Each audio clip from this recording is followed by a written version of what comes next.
in blocking the Egyptian army moved into action.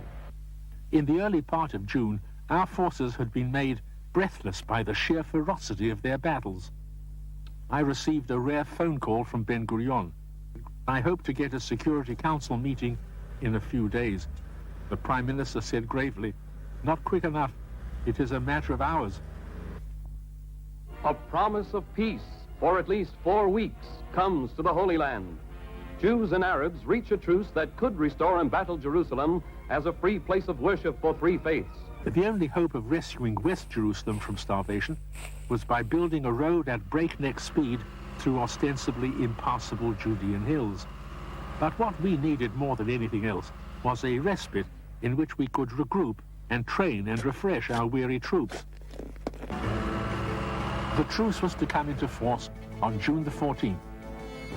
United Nations observers were to see that no movement to anyone's advantage would occur once the truce was in effect. For 3 days, we strove to bring the New Jerusalem Road to completion. It was a desperate race against time. With 1 hour left, the race was won.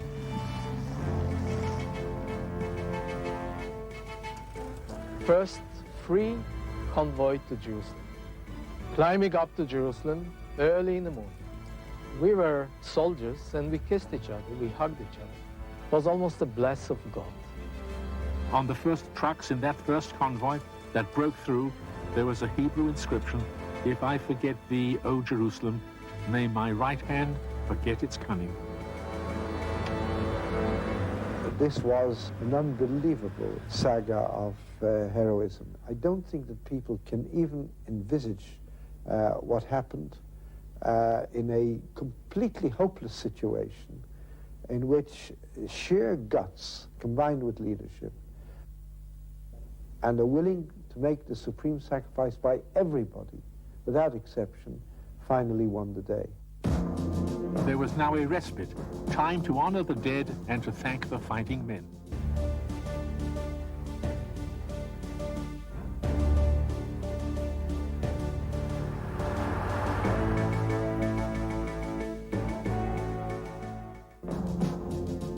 The United Nations Security Council had performed a great benefit in enforcing the truce. The truce gave our forces an opportunity to regain strength. Rest and exercise fashioned a more efficient army, trained to the sharpest edge. At the same time, copious quantities of ammunition and equipment were brought in, chiefly from Czechoslovakia. New branches of the service, such as paratroopers, were inaugurated. An air force was born.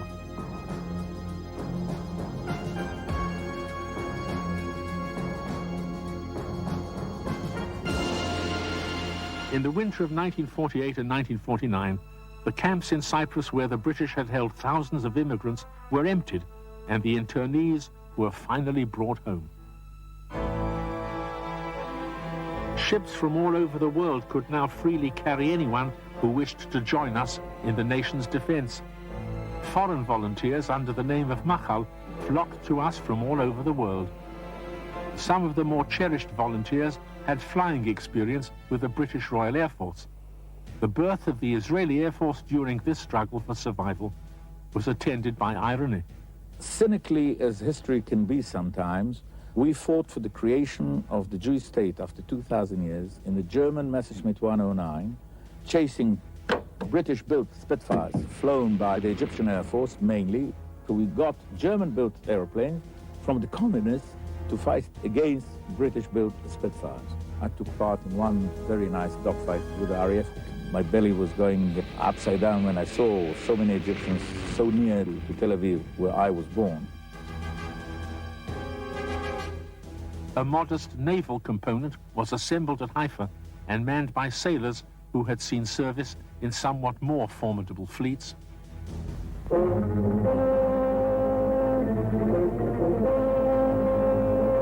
The beach at Tel Aviv becomes a battlefield. In the first serious breach in the new Israeli nation, Irgun extremists clash with the government over a shipload of ammunition. As United Nations observers look on, Irgunists try to unload the American-made LST on the beach. But But rather than permit violation of the UN-imposed truce between Jew and Arab, Israeli soldiers fire on the ship and its much-needed cargo. Brother fights brother in the confusion of skirmish along the bloody beach. The ship is fired and the arms and ammunition go up in a series of explosions. Falling debris imperils men escaping from the burning vessel. The forces of order finally prevail as Israel passes its first serious internal crisis. The pain and the scars and the rancor left behind by this event would cut deep into the consciousness of Israel, but most historians believe that Israeli sovereignty was born on that day. One of the most important results of this grave incident was that all military forces in Israel, including the Palmach, as well as the Irgun and Lehi, now became united in the IDF, the Israeli Defense Forces. There was something suicidal in the Arab decision to renew the fighting on July the 9th against an Israeli army refreshed and replenished by the truce. Israel responded reluctantly but dynamically. In the next 10 days, Egypt lost over 700 killed, 1,000 wounded, and hundreds of prisoners. Facing a humiliating defeat at the hands of the Israelis, the Arab states call for an urgent meeting of the Security Council. It must stop. A vote is taken and the Security Council orders both sides to stop the war in Palestine under pain of economic sanctions and military intervention.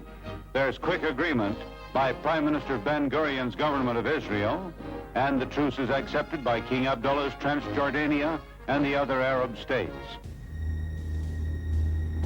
During the summer of 1948, the United Nations mediator, Count Volker Bernadotte of Sweden, had been formulating a design for what he called a permanent settlement. He met with Arab and Jewish leaders. In his first plan, he proposed to limit Jewish immigration, to award Jerusalem and the Negev to the Arab state, and to make Haifa a free port. The effrontery of this proposal left us breathless.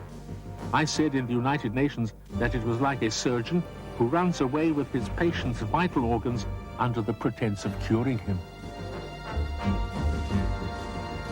It would be charitable to believe that the coincidence of these proposals with Britain's strategic interests was a matter of chance. The Israeli decision was to reject Bernadotte's plan.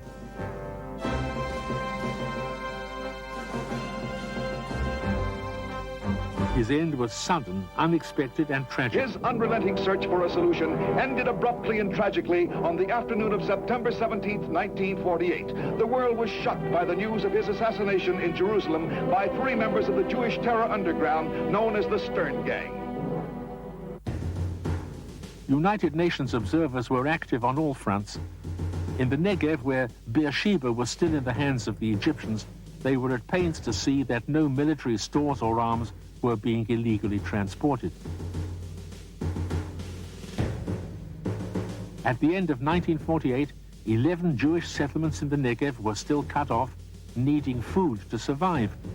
When an Israeli relief convoy was attacked, the truce had clearly been broken. The Israeli hold on the Negev was being challenged. Our soldiers responded heavily.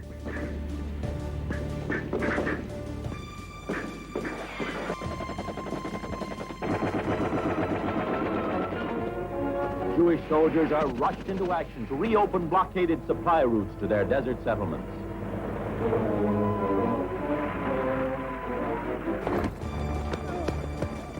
They headed for the Egyptian base at Beersheba.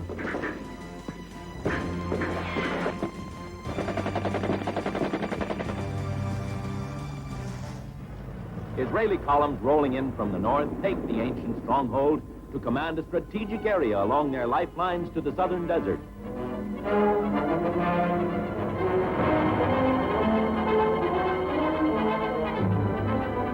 Egyptian war material falls to the victorious Israelis. But the defending soldiers brace themselves for counterattack when warplanes of Egypt strike back at the city. Here, small arms fire is used for protection.